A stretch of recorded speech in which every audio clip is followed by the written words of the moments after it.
لا إله إلا الله محمد رسول الله لا إله إلا الله محمد رسول الله ریڈیو HRDF میں آپ کا استقبال ہے. أنك الله أحلامي مبللة.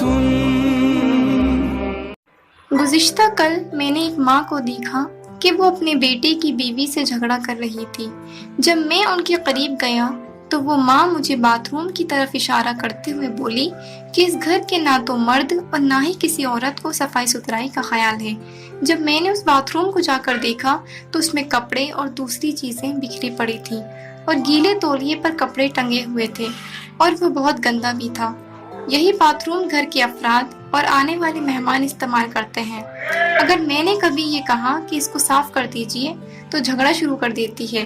یہ ماں کی شکایت تھی. آج بہت سے گھروں میں یہی حالت ہے. ہمیں ہمیشہ اپنے گھر، کچن، باتھ روم اور آس پاس کی صفائی کا خاص خیال رکھنا چاہیے.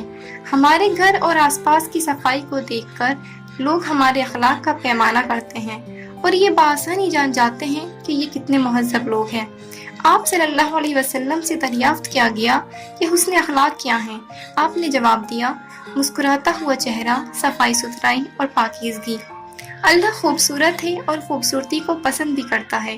اگر ہماری زندگی میں نظم و ضبط، صفائی ستھرائی اور پاکیزگی ہے تو ہماری زندگی خوبصورت بن جاتی ہے. اللہ ہمیں دل، جسم اور اطراف کی تمام چیزوں کو پاک صاف رکھنے کی توفیق عطا فرمائے. آمین. لا غروب ولا ليل ولا شفق